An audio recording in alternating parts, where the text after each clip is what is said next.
저는 이번에 결혼하고 나서 완전히 질려버렸어요. 시댁에서는 당연히 저를 이상한 사람 취급하면서 쓸데없이 집안 분란 만들었다고 하시는데 어디까지 이해하고 받아들여야 하는지 저는 아직도 자다가 시어머니 호통 소리가 귀에 들릴 정도였거든요. 근데 초반에는 정말 아무 문제 없이 평범했어요. 어디다가 우리 결혼 생활에 대해 말할 건덕지도 없었죠. 저는 신랑이랑 같은 학원에서 근무하는 수학학원 강사예요. 신랑이랑은 학원에서 만나서 연애를 하다가 결혼까지 한 케이스입니다. 신랑은 저보다 먼저 이 학원에 일했고 제가 이직했을 때 도움을 줬어요. 그러다가 연인이 되었고 결혼까지 하게 됐습니다. 저희 두 사람은 어린 나이가 아니어서 서로 모은 돈으로 신혼집을 마련했습니다. 저도 친정에서 크게 도움 주실 수 없는 상황이었고 시댁 또한 마찬가지였어요. 저희 신혼집은 2억 전세 빌라에서 시작했습니다. 신랑 1억, 내가 모은 돈 1억으로 전셋집을 구했고 서로 열심히 모아서 아파트로 이사 가자고 했어요. 신랑은 형이랑 사이가 매우 좋았습니다. 신랑은 연애 때도 친구가 아닌 형을 저에게 제일 먼저 소개해줬어요. 그러면서 저에게 형 덕분에 살 수 있었다고 고백을 했습니다. 알고 보니 신랑은 5년 전 간이식을 했고 형이 간이식을 해주지 않았으면 오늘처럼 정상적인 생활을 할 수가 없었을 거라 말하더라고요. 저도 사랑하는 남자의 목숨을 살려준 사람이니 신랑의 형님이 너무나 고마웠습니다. 그래서 저 또한 잘하리라 생각했어요. 너무 고마운 사람이니까요. 저희가 결혼하고 나서도 시어머니는 아들 둘이 사이 좋은 걸 매번 강조하시더라고요. 저한테도 아주버님에게 잘해야 한다고 늘 말씀하셨어요. 우리 큰아들이 동생을 참 아껴. 아무나 그렇게 못한다. 그러니 며느리 너도 형님 부부한테 잘해야 돼. 알았지? 네 신랑 살린 사람이 바로 형이야. 네, 어머니. 저도 감사하게 생각해요. 저도 형님 부부께 잘할게요. 걱정하지 마세요. 그래서 신랑은 형보다 돈을 잘 버는 자신이 집안에 돈을 더 보태는 걸 당연시했어요. 그리고 시어머니도 그걸 당연하다는 듯이 받아들이시더라고요. 결혼 전에는 신랑이 자기 목숨은 형이 살린 거라고 강조하면서 저에게도 잘해야 한다고 말했어요. 그리고 형수님한테도 깍듯하게 잘해줬으면 해서 저 또한 형님 부부한테 정말 잘했습니다. 연애할 때도 생신 선물은 다 챙겼고요. 평소 좋아하시는 빵이나 케이크는 늘 사서 갔습니다. 그때까지만 해도 그저 사이좋은 형제간이라고 생각했어요. 결혼하고 2달이 지났을 때였어요. 동서, 어머님 생신 선물로 이거 가지고 싶으시대. 내가 사진 보내놨으니까 동서 학원이랑 백화점이랑 가까우니 동서네가 사오면 될 것 같아. 식사 예약은 늘 도련님이 하셔서 올해도 도련님이 하실 건지 물어봐줘. 그래서 제가 네 형님 하라는 대로 선물 준비하겠습니다. 생신은 그럼 밖에서 외식하는 걸로 생각할게요. 저도 신랑이랑 이야기해보고 연락드리겠습니다. 신랑이랑 형님이랑 통화를 했고 식당 예약을 할 건지 물어봤어요. 신랑은 동네에서 알아주는 비싼 한정식 집으로 예약을 했더라고요. 1인당 8만원짜리였고 시어머니, 시아버지, 그리고 형님, 아주버님, 중3 아들의 우리 부부까지 7명이었습니다. 솔직히 56만원에 술까지 하니 60만원이 나오더라고요. 저희 부부는 신랑이 시어머니 선물로 30만원짜리 스카프를 산 상황이었어요. 그걸 형님도 알고 계셨고요. 어머니가 딱 이 상품을 가지고 싶다 하셨고 백화점이랑 가까운 저희 부부가 선물하겠다고 해서 구입해서 생일날 드릴 예정이었어요. 여보, 식사값이 생각보다 많이 나왔어. 형님네랑 반반하던가. 요즘 친구들 보니까 구족계를 하더라. 한 달에 10만원씩 모아서 생신이나 여행 갈 때 같이 부담하는 걸로 많이들 한대. 우리도 형님 부부랑 이렇게 해서 돈도 모으고 하자. 그러자 남편은 이번에는 많이 나온 것도 아니니 우리가 부담하자. 작년에는 소고기집 가서 더 많이 나왔어. 그리고 요즘 형 장사도 잘 안 된다는데 30만 원 달라고 어떻게 말하니? 그냥 이번에 우리가 다 내는 걸로 해. 신랑은 얼마 한다고 형한테 돈을 달라고 하냐며 저에게 내가 다 낼 테니 아무 말 하지 말라고 하더라고요. 자기는 형한테 그 무엇을 해줘도 아깝지 않다고 말하더라고요. 신랑의 그런 마음이 이해가 안 가는 건 아니었어요. 저 또한 아주버님께 감사했거든요. 제가 사랑하는 신랑을 낫게 해줘서 말이죠. 저는 저희가 계산하면서 형님 부부가 먼저 얼마 정도 보태주신다고 할 줄 알았습니다. 저희가 선물을 산 것도 알고 있으시고 반값이 얼마나 나왔는지도 알고 계시니 솔직히 저희가 말씀드리지 않아도 얼마 정도는 보태주실 거라 생각했습니다. 하지만 전혀 그런 이야기를 안 하시더라고요. 당연히 잘 먹었어요 도련님 하는 게 다였어요. 저는 결혼 후 첫 생신이라 우리가 대접하는 건가 생각했는데 신랑 말로는 늘 자기가 가족들의 생일을 챙겼다고 하더라고요. 여보, 이번에는 우리가 다 계산했지만 다음에는 형님이랑 반반씩 부담하던가 아니면 조금 저렴한 곳으로 해요. 매번 이렇게 할 수는 없잖아요. 이런 돈 가지고 우리 싸우지 말자. 내가 우리 부모님이랑 형한테 잘하고 싶다고 말했잖아. 형이나 엄마 없었으면 나는 오늘 살아있지도 못하는데 100만 원 정도 생신이라도 가족끼리 쓸 수 있잖아. 당신이 이런 걸로 자꾸 뭐라고 하면 나도 화나 하는 겁니다. 신랑이 진지하게 이야기하더라고요. 1년에 2번이라도 형이랑 부모님께 제대로 대접하고 싶다고 했습니다. 신랑이 수술할 때 병실을 지켜주는 어머님에 대한 신랑의 무조건적인 금전적 지원에 어느 선까지는 동의를 했지만 언제까지 해야 할까라는 고민은 들었어요. 하지만 좋은 게 좋은 일이라고 저 또한 기쁜 마음으로 해드리려고 노력했어요. 저 또한 신랑을 많이 사랑하고 내가 사랑하는 사람의 가족들이다 보니 잘하고 싶은 마음도 컸습니다. 그래서 그냥 넘긴 일들이 참 많았어요.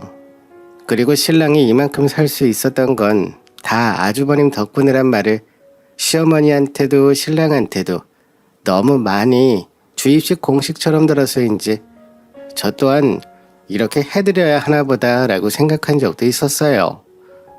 형님 부부는 늘 선한 인상을 가진 분들이었고 늘 고마움을 표현해 주시는 분들이셨어요. 늘 받으면서 고맙다고 말씀을 하시면서 저희도 잘 살기를 바라셨습니다. 그래서 처음에는 이렇게 금전적으로 저희가 모든 일에 부담을 가지는 것에 대해 깊이 생각하지 않았어요. 하지만 시간이 지날수록 힘들어지더라고요. 결혼하고 1년이 지났습니다. 신랑은 여전히 우리 형편 생각하지 않고 형님네를 도와드렸습니다. 시어머니도 그걸 사이좋은 형제라고 포장하면서 말씀하셨고요. 솔직히 한두 번이면 이해합니다. 하지만 신랑은 정말 호구 같았습니다.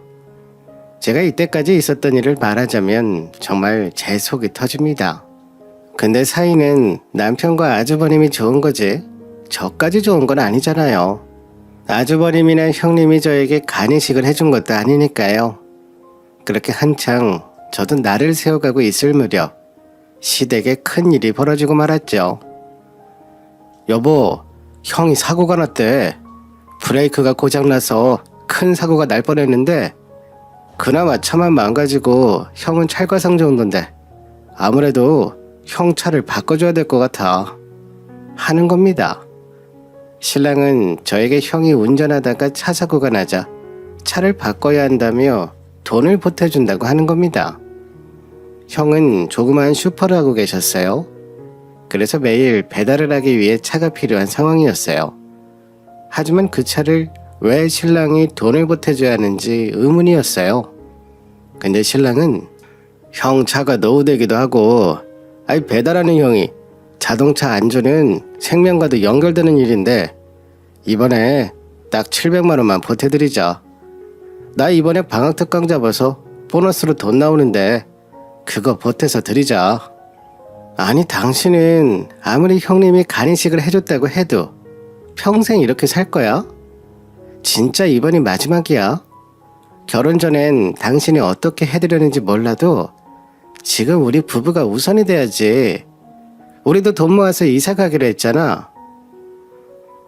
아이 그래, 당신 말이 무슨 말인지 알아. 하지만 내가 결혼 전에 말했잖아. 나는 형에게 평생 갚지도 못하는 빚이 있다고. 당신도 결혼 전에 내가 한 이야기 다 이해하고 결혼했잖아. 그러니까 내 뜻 한 번만 봐주라. 그렇게 저희는 형님 부부 차 사는데 700만 원을 보태드렸습니다. 신랑이 방학기간 한 달 내내 일하는 월급을 그대로 드린 거죠. 특강에 신랑은 한 달 동안 무리해서 번 돈을 그대로 형님에게 들었습니다. 솔직히 기분이 좋지 않았어요. 어느 와이프가 기분 좋게 드릴 수가 있을까요? 제가 너무 속상해서 한마디 했습니다. 이번이 마지막이야 여보. 나 정말 더 이상은 아주버님 댁에 금전적으로 보태드리는 거 못할 것 같아. 우리도 이사 가야 되고 아이 낳으려면 돈을 모아야 되잖아. 정말 이번이 마지막이야. 나랑 약속해. 진짜 이번이 마지막이야. 형한테도 말할게. 이번이 마지막이라고. 형도 차가 없으면 아예 영업을 할 수가 없잖아. 배달을 해야 되는데. 그러니까 당신이 이해해. 고마워. 이 사건은 이렇게 마무리가 되었어요. 사실 신랑은 저보다 연봉이 더 많이 받았어요. 그런데 10년을 일한 사람 치고는 모은 돈이 적다고 생각했는데 알고 보니 이런 식으로 시댁에 들어가는 모든 돈을 신랑이 내고 있었어요. 그러다 보니 호구라는 생각이 들었죠. 저는 신랑에게는 이렇게 살면 우리는 평생 집 한 채 사기 힘들다고 말하면서 시댁에 드는 돈을 줄이자고 말했습니다. 신랑도 이번 형차 사는 것까지만 돕겠다고 했고요. 저는 그 말을 믿었습니다.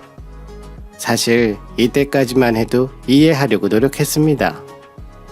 물론 신랑에게 서운한 마음이 없었다면 거짓말이겠지만 그래도 신랑을 살려준 사람이 바로 형이니까 저희가 잘해야 한다는 생각은 저도 늘 가지고 있었습니다.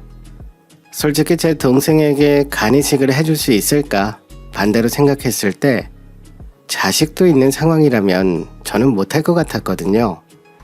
근데 아주버님은 저희 신랑에게 간이식을 해주신 거라 저 또한 저희가 할 수 있는 범위 안에서 잘해드리고 싶었고 제 기준에서는 최선을 다한 부분이었습니다. 하지만 신랑이 생각하는 최선의 범위와 제가 생각하는 최선의 범위가 다르다 보니 저희는 늘 부딪히게 되더라고요. 사실 시댁 문제만 아니면 저희 부부는 성격도 잘 맞고 좋아하는 취미도 비슷하고 하는 일도 비슷해서 누구보다 잘 맞는 부부였습니다. 하지만 형이라는 하나의 문제를 두고는 늘 싸우게 되더라고요. 저희가 금전적으로 여유가 있는 상황이고 저희 신혼집이 좋았으면 이런 걸로 싸우지 않았겠죠. 하지만 저희 신혼집도 전세였습니다. 저희는 한창 돈을 모아야 할 때였거든요. 그러다 보니 이렇게 한 번에 큰 돈이 나가는 게 아쉽기만 했습니다. 저희는 20평대 빌라에 신혼집을 전세로 살고 있었어요. 다행히 저희 친정아빠 아시는 분의 동생분이시라 다들 전세금 올릴 때도 아이 없을 때 돈 모아야 한다면서 그대로 계약을 유지해 주셨어요. 그러다 보니 집 주인분이랑도 사이가 좋았습니다. 오다 가다 인사도 하고 주인 부부는 저희 부부에게 과일, 야채 등을 늘 나눠주시면서 예쁜 부부라고 늘 칭찬해 주셨어요. 그래서 돈을 모으기 전까지는 이 집에서 저는 계속 살고 싶었습니다. 하지만 신랑은 요즘 전세금이 떨어졌을 때 우리도 갈아타야 한다면서 전세금을 빼서 다른 곳에 투자하거나 새 아파트에 분양을 받자고 하더라고요. 사실 저도 이제 결혼 2년이 넘어가면서 아이를 가질까 생각을 하고 있었고 새 아파트에 살고 싶은 마음이 있었어요. 여보, 지금 전세금 빼서 다른 곳으로 이사 가는 건 어때? 내가 부동산에 물어보니까 요즘 여기에 금매 전세 찾는 사람이 있어서 거리가 빨리 된대. 우리 학원에서 멀잖아. 학원 근처로 옮기는 건 어때? 그럴까? 매일 출퇴근하는데 50분 걸리니 조금 힘들긴 하더라. 특강하고 나면 택시비도 많이 들고 신랑이 한번 알아볼래? 저는 신랑의 말에 전세금을 빼고 학원에서 가까운 거리에 있는 새 아파트 중 미분양 난 곳을 알아보고 이사를 가자고 신랑이랑 이야기를 나눴습니다. 다행히 작은 평수지만 외곽 지역이라 저희 갈만한 아파트가 있었는데 시기가 잘 맞지 않더라고요. 신랑은 월세로 몇 개월이 지나다가 새 아파트로 들어가자고 하더라고요. 직장 근처에서 살기로 하고 그렇게 전셋집을 뺐습니다. 신랑이 잘 알아보고 한 거라 크게 신경 쓰지 않았어요. 저도 이 시기에 새로운 발을 맡아서 일적으로 힘들었거든요. 그리고 저보다 동계산을 잘하는 신랑이 더 잘할 거라고 믿고 있었습니다. 그런 하루 신랑이 수척한 얼굴로 집 앞에 들어가지 않고 저를 기다리고 있는 겁니다. 저는 신랑에게 무슨 일이 있냐고 물어봤어요. 그러자 신랑은 계약에 실수가 생겼다고 신랑이 미안해하며 말하더라고요. 여보, 미안해. 내가 이사 계약서를 잘못 작성해서 우리가 8개월 정도 이도저도 못 갈 것 같아. 집을 팔면서 바로 빼줄 수 있다고 큰 소리 쳤는데 들어갈 곳이 집을 못 비워준다고 하네. 정말 미안해. 당신이 잘 알아보고 한 거 아니야? 나도 같이 알아봤어야 하는데 그럼 어떡하지? 당장 다음 주에 집은 비워주기로 했다면서. 들어오는 사람들도 급하게 들어오는 거라 날짜가 미룰 수가 없는데. 그래서 내가 생각해봤는데 우리 8개월만 본가에 들어가서 살자. 우리 집은 알아보니까 집만 복원해주는 곳이 있더라. 월세로 나가는 돈도 아끼고 일이 이렇게 되어서 정말 미안하지만 월세 아낀다 생각하고 본가에서 살면 안 될까? 정말 미안해. 신랑은 정말 많이 미안한 얼굴로 말하더라고요. 신랑의 그런 얼굴을 보자 화를 낼 수도 없었어요. 정말 미안하다고 눈물을 글썽이는 신랑을 보니 이런 실수할 사람이 아닌데 자신도 수업 도중에 나와서 계약했는데 정말 바빠서 계약을 잘못했나 보다 라고 생각했습니다. 그렇게 신랑을 믿었고요. 저희는 할 수 없이 신랑 말대로 시댁에서 생활하기로 했습니다. 시댁으로 들어가는 게 솔직히 편하진 않았어요. 아무래도 저는 제 생활이 있고 시어머니랑 생활 리듬이 달랐어요. 저희 부부는 저녁 수업이 있으면 퇴근이 9시가 넘을 때가 많았고 특강이 있으면 더 늦어져서 아침엔 늦게까지 잠을 잤는데 시어머니는 아침 6시면 일어나서 부엌에서 음식을 하십니다. 그러다 보니 서로가 너무 불편해질 게 뻔했죠. 하지만 지금 당장 저희에게는 다른 방도가 없어 보였어요.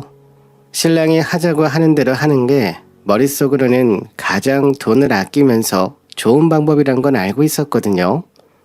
시어머니는 막내 아들을 매일 보니 너무 좋다고 하셨지만 저는 생각했던 것 이상으로 불편하더라고요.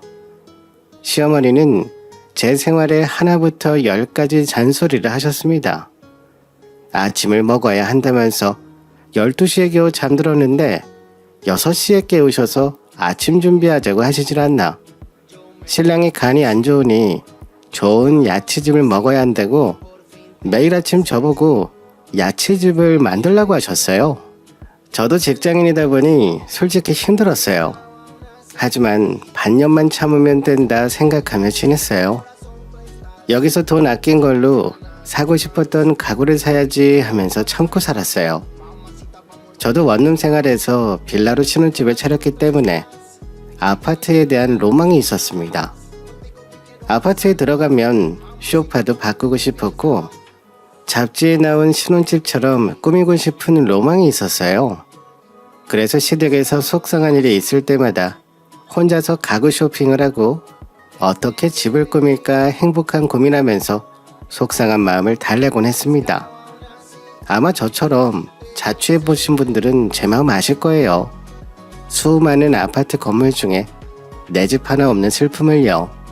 신혼집으로 구한 빌라도 20평대가 너무 좁았어요. 그래서 소파 없이 지냈고 신혼 가구도 마음대로 살 수가 없었어요. 그래서 빨리 돈을 모아서 새로 이사 가길 바랬습니다. 그래서 돈도 열심히 벌었습니다. 특강도 열심히 하고 말이죠. 사고 싶은 거 사지 않고 열심히 모아서 아파트에 살고 싶었어요.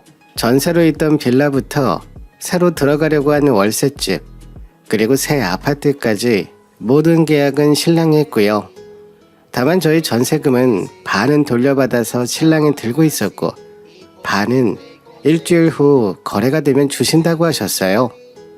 알고 지내던 사장님이고 늘 저희 부부에게 잘 대해주셔서 다음 세입자가 들어올 때 받기로 했습니다. 그러는 사이에 형님네도 급하게 이사 간다고 하셨어요. 이번에 아이가 중학교에 입학하는데 지금 사는 집에서 통학하려면 걸어서 30분이 걸리는 거리였고 버스도 마을버스 한 대뿐이라 통학이 불편해서 이사를 급하게 가신다고 하더라고요. 형님네 부부가 이사가는 아파트는 저도 살고 싶었던 아파트였어요. 초중고가 같이 있는 아파트 단지라 아이가 생긴다면 저런 아파트 단지에서 키우고 싶다고 생각한 곳이었거든요. 학원에서도 10분 거리에 위치한 아파트라 제 로망인 집이었습니다.